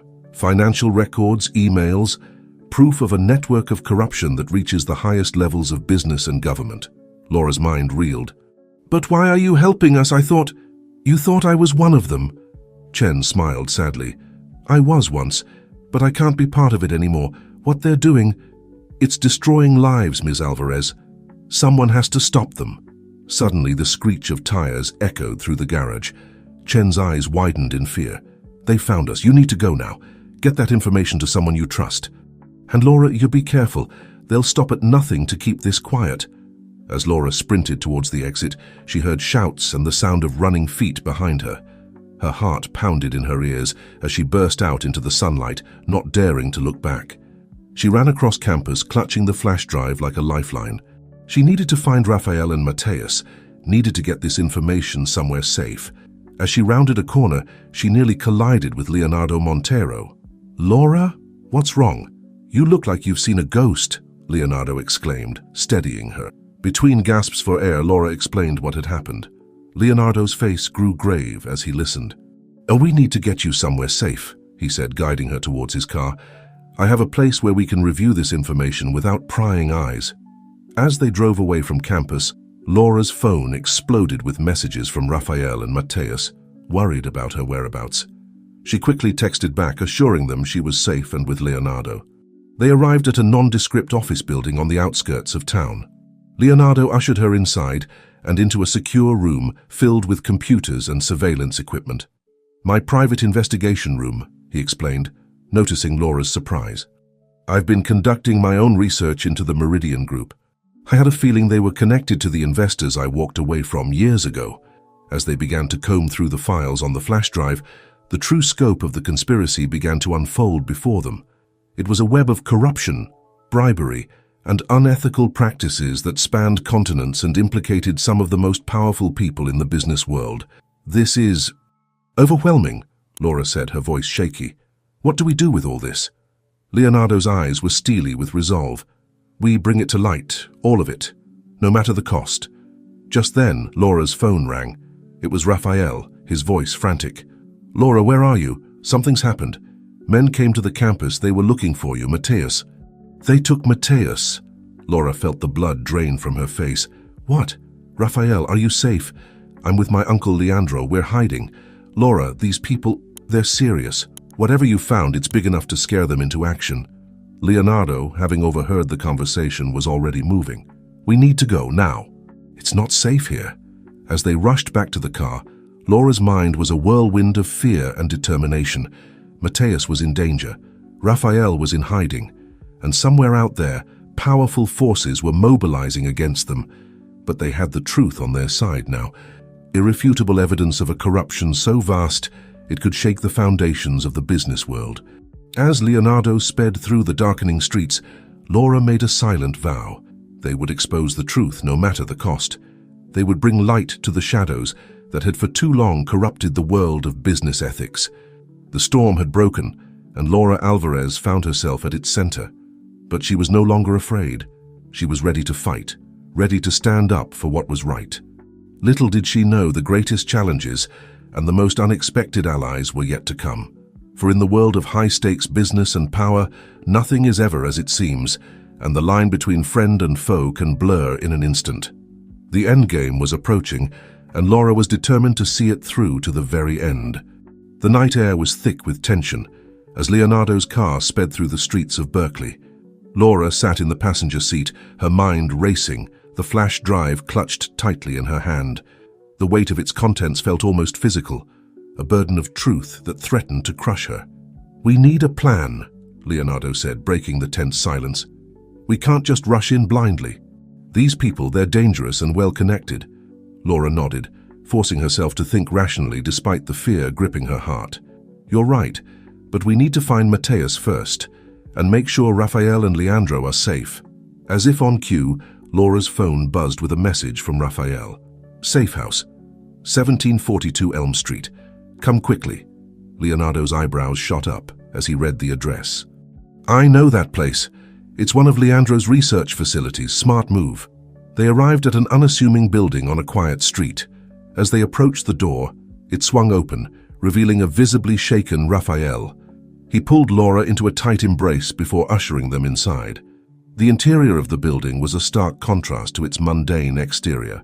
Banks of computers lined the walls, and in the center of the room stood a large holographic display, currently showing a complex web of connections and data points. Leandro emerged from a side room, his face grim. "Glad you made it. We've got a situation on our hands." Over the next hour, they pieced together the events of the day. Mateus had been taken by men claiming to be federal agents, but Leandro's contacts in law enforcement had no record of any official operation. The Meridian Group's name kept surfacing, always on the periphery, but never directly implicated. "It's like they're ghosts," Raphael said frustratedly, gesturing at the holographic display. "Every time we think we've got a solid lead, it just evaporates." Laura stepped forward, holding up the flash drive. "Maybe this can help. It's what Chen gave me before everything went sideways." As Leandro began analyzing the data, a new message popped up on one of the screens. It was from an encrypted source, but the content made Laura's blood run cold. "We have your friend. Exchange all copies of the data for his safe return. You have 24 hours. Further instructions to follow." The room fell silent as the implications sank in. They were in over their heads, facing an enemy with seemingly limitless resources and no scruples. It was Leonardo who finally broke the silence. "We need help. Professional help." Leandro nodded in agreement. "I have some contacts from my consulting days, people who specialize in delicate situations." As Leandro made calls, Laura and Raphael huddled together, drawing comfort from each other's presence. "We'll get him back," Raphael whispered, his voice filled with a determination that belied his own fears. "And we'll expose everything." Hours passed in a blur of activity. Leandro's contacts began to arrive. A diverse group of individuals with skills ranging from cybersecurity to corporate espionage. Among them was a familiar face that made Laura do a double-take. "Ms. Hawthorne," she exclaimed, recognizing the stern woman from the Board of Regents. Victoria Hawthorne's usually severe expression softened slightly.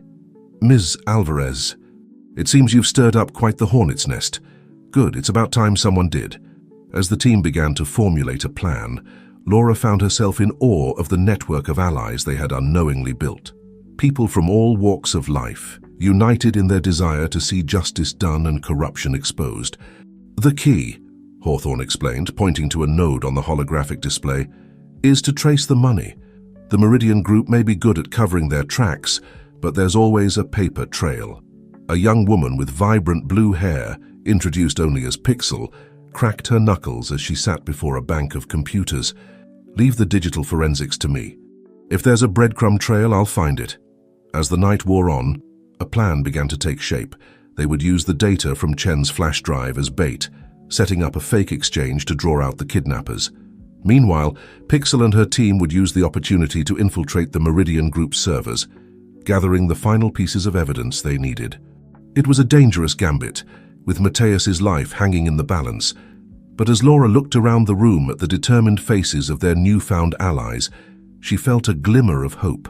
Just before dawn, as the team made final preparations, Laura stepped outside for a moment of quiet reflection. The weight of everything they were about to do pressed down on her, but she refused to buckle under the pressure. Raphael joined her, wrapping an arm around her shoulders. "You okay?" Laura leaned into him, drawing strength from his presence. "I'm scared," she admitted, "but I'm also ready. We started this to make a difference, to change how ethics are taught and practiced in the business world. I never imagined it would lead us here, but I can't back down now." Raphael nodded, understanding in his eyes. "We're in this together, all of us. And no matter what happens, what you've done, what we've done, it matters. We've already changed things, Laura. People are talking, questioning, demanding better." As the first rays of sunlight began to peek over the horizon, Laura squared her shoulders. The day ahead would be one of the most challenging of her life, filled with danger and uncertainty. But she was no longer just a student or an idealist. She was a leader, standing at the forefront of a movement that had the potential to reshape the very foundations of business ethics. With Raphael by her side and a team of unlikely allies at their back, Laura stepped back into the safe house, ready to face whatever challenges lay ahead. The final act was about to begin, and she was determined to see it through to the end. Little did they know, as they made their final preparations, that the true test of their resolve, and the most unexpected twist in their journey, was yet to come.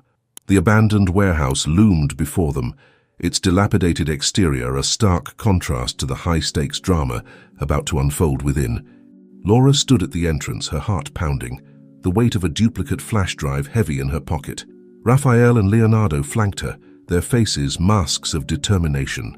"Remember the plan," Leonardo said softly. "We're just here to make the exchange. The real work is happening behind the scenes." Laura nodded, thinking of Pixel and her team, who at that very moment were launching a coordinated cyber attack on the Meridian Group's servers. If all went according to plan, by the time this meeting was over, they would have all the evidence they needed to bring down the entire corrupt network. As they stepped into the cavernous space, a figure emerged from the shadows. Laura's breath caught in her throat as she recognized Ethan Blackwood, the man who had approached her on campus with veiled threats. "Ms. Alvarez," Blackwood's smooth voice echoed in the empty space. "I must admit I underestimated you. You've led us on quite the merry chase." Laura steeled herself, her voice steady as she replied, "Where's Mateus? We won't do anything until we see he's safe." Blackwood snapped his fingers, and two men appeared, half dragging a disheveled but very much alive Mateus between them. Laura felt Raphael tense beside her, but a subtle shake of Leonardo's head kept them both in check. "Now," Blackwood continued, "I believe you have something for me?" Laura held up the flash drive, her face impassive. "Release Mateus first." For a tense moment, it seemed Blackwood might refuse. Then, with a casual wave of his hand, he motioned for his men to let Mateus go. As soon as he was free, Mateus stumbled towards them, Raphael quickly moving to support him. Laura stepped forward, ready to make the exchange, when suddenly the warehouse was flooded with light. Sirens blared outside, and a voice boomed through a megaphone. "This is the FBI! The building is surrounded! Come out with your hands up!" Chaos erupted. Blackwood's men drew weapons, their eyes darting wildly. But before anyone could make a move, a familiar figure stepped out from behind a stack of crates, gun raised. "Jason Chen?" Laura gasped, recognizing the man from the ethics committee. Chen's face was grim as he kept his weapon trained on Blackwood. "It's over, Ethan. We've got it all, the financial records, the emails, everything. The Meridian Group is finished." Blackwood's composed facade cracked, a flash of panic crossing his face before he schooled his features back into a mask of cool indifference. "You're bluffing. There's no way you could have accessed our systems." A slow smile spread across Laura's face. "You'd be surprised what a team of dedicated hackers can accomplish in 24 hours, Mr. Blackwood. Especially when they're motivated by justice rather than greed." As if on cue, Laura's phone buzzed with a message from Pixel. "Operation successful. All data secured and backed up on multiple servers. Checkmate." The warehouse doors burst open, a flood of FBI agents pouring in. In the ensuing commotion, Laura found herself being ushered outside by Leonardo and Raphael, Mateus supported between them. As they emerged into the daylight, Laura was struck by the scale of the operation. News vans were already arriving, reporters clamoring for information. She caught sight of Dean Harrison speaking with Victoria Hawthorne, both women looking equal parts relieved and determined. Leandro appeared at their side, his usually calm demeanor tinged with excitement. "It worked. The evidence is irrefutable. The Meridian Group, their partners, the corrupt officials, they're all going down." Laura felt a wave of emotion wash over her, relief, exhaustion, and an overwhelming sense of accomplishment. They had done it. They had exposed a network of corruption that had seemed untouchable, and in doing so they had paved the way for real change in the world of business ethics. As the adrenaline of the moment began to fade, Laura found herself surrounded by her friends and allies. Raphael pulled her into a tight embrace, whispering words of pride and love. Mateus, despite his ordeal, managed a weak smile, his eyes shining with gratitude. Leonardo stepped forward, placing a hand on Laura's shoulder. "Ms. Alvarez, Laura, what you've accomplished here, it's nothing short of remarkable. You took a stand for what's right, no matter the personal cost. You've changed the game." Laura looked around at the faces of those who had stood by her through this incredible journey. Raphael, Mateus, Leonardo, Leandro, Dean Harrison, Victoria Hawthorne, and so many others. Each of them had played a crucial role, coming together in ways she never could have imagined when she first started this project. As reporters began to approach, clamoring for statements, Laura took a deep breath. This was just the beginning. The exposure of the Meridian Group and its corrupt network would send shockwaves through the business world. There would be investigations, trials, reforms. The road ahead would be long and challenging. But looking at the determined faces around her, Laura knew they were ready for whatever came next. They had started this journey as students and professors, but they would continue it as leaders of a movement dedicated to reshaping the very foundations of business ethics. As she stepped forward to address the press, Laura felt a sense of purpose unlike anything she had ever experienced. They had faced seemingly insurmountable odds, confronted powerful enemies, and emerged victorious. But more than that, they had proven that with courage, integrity, and the willingness to stand up for what's right, real change was possible. The story of their fight against corruption would be told for years to come, inspiring a new generation of business leaders to prioritize ethics over profit, transparency over secrecy. And at the heart of it all would be the unlikely alliance forged in the crucible of this experience. Students, professors, and professionals united in their commitment to making the business world a better, more ethical place. The weeks following the dramatic takedown of the Meridian Group passed in a whirlwind of activity. Laura, Raphael, and their allies found themselves at the center of a media storm, their story captivating the nation and sparking intense debates about business ethics and corporate accountability. Laura stood at the podium in a packed auditorium at Berkeley, her voice steady as she addressed the crowd of students, faculty, and press. "What began as a simple case study has evolved into something much greater," she said, her eyes scanning the attentive faces before her. "We've uncovered a system of corruption that has long operated in the shadows of the business world. But more importantly, we've shown that it is possible to stand up to these forces and make a real difference." As she spoke, Laura couldn't help but reflect on the incredible journey that had brought them to this point. The challenges they had faced, the risks they had taken, and the unbreakable bonds they had formed along the way. In the front row, Raphael and Mateus sat side by side, their faces beaming with pride. Behind them, Leonardo and Leandro Montero nodded approvingly, the brothers united in their support for the cause that had initially divided them. "But our work is far from over," Laura continued, her voice gaining strength. "The exposure of the Meridian Group is just the beginning. We now have the opportunity and the responsibility to reshape the very foundations of business ethics education and practice."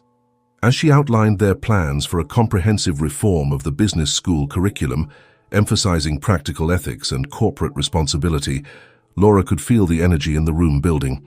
This wasn't just about punishing wrongdoers. It was about creating a new generation of business leaders committed to doing the right thing. After the presentation, Laura found herself surrounded by a sea of well-wishers and supporters. Students approached her with questions and ideas, eager to get involved in the movement she was spearheading. "You've really started something big here," Dean Harrison said, approaching Laura with a warm smile. "I've been fielding calls from universities across the country, all interested in implementing similar programs." Laura felt a surge of pride and determination. "That's great news, Dean, but we can't stop at education. We need to ensure these principles are put into practice in the real world." As if on cue, Victoria Hawthorne appeared at her side, a glint of excitement in her usually stern eyes. "I think I might be able to help with that, Ms. Alvarez," The Board of Regents has been in discussions with several major corporations. They're interested in partnering with us to develop new ethical guidelines and accountability measures. The possibilities seemed endless, and Laura felt a renewed sense of purpose coursing through her. They had taken on a corrupt system and won, but the real work was only just beginning. Later that evening, as Laura walked across the campus with Raphael, she paused to take in the beauty of the sunset over the Berkeley Hills. "Can you believe how far we've come?" she mused, leaning into Raphael's embrace. He chuckled softly, planting a kiss on her forehead. "I always knew you were destined for great things, Laura, but I don't think even I could have predicted all this." As they stood there enjoying a moment of peace amidst the whirlwind their lives had become, Laura's phone buzzed with a message. It was from Jason Chen, the undercover agent who had played such a crucial role in bringing down the Meridian Group. "Turn on the news," the message read. "Something big is happening." Exchanging curious glances, Laura and Raphael hurried to the nearest student lounge, where a group had already gathered around the television. The breaking news banner flashed across the screen, and Laura felt her breath catch as she read the headline, "Global Business Ethics Summit announced. World leaders and corporate giants to convene in response to Meridian Group scandal." As the news anchor detailed the unprecedented gathering of business and political leaders, all committed to addressing the systemic issues exposed by their investigation, Laura felt a wave of emotion wash over her. This was bigger than anything they could have imagined when they started their journey. Raphael squeezed her hand, his voice filled with awe. "You did it, Laura. You've changed the world." But Laura shook her head, her eyes shining with determination and humility. "We did it, Raphael. All of us. And this is just the beginning." As they stood there, surrounded by excited chatter and the glow of the television screen, Laura knew that the ripples of change they had set in motion would continue to spread, touching lives and transforming industries in ways they had yet to imagine. The path ahead was uncertain, filled with new challenges and obstacles to overcome. But with their unwavering commitment to ethics and justice and the strength of the alliance they had forged, Laura felt ready to face whatever the future might hold. The revolution in business ethics had begun, and they were at the forefront, ready to lead the charge into a more transparent, accountable, and ethical future. The sun rose over San Francisco Bay, painting the sky in hues of pink and gold. Laura stood at the window of her new office, taking in the breathtaking view. It had been a year since the Meridian Group scandal broke, and the world of business had been irrevocably changed. The door opened and Raphael entered, carrying 2 cups of coffee. "Ready for the big day?" he asked, handing her a steaming mug. Laura took a sip, savoring the rich aroma. "As ready as I'll ever be. I still can't believe we're really doing this."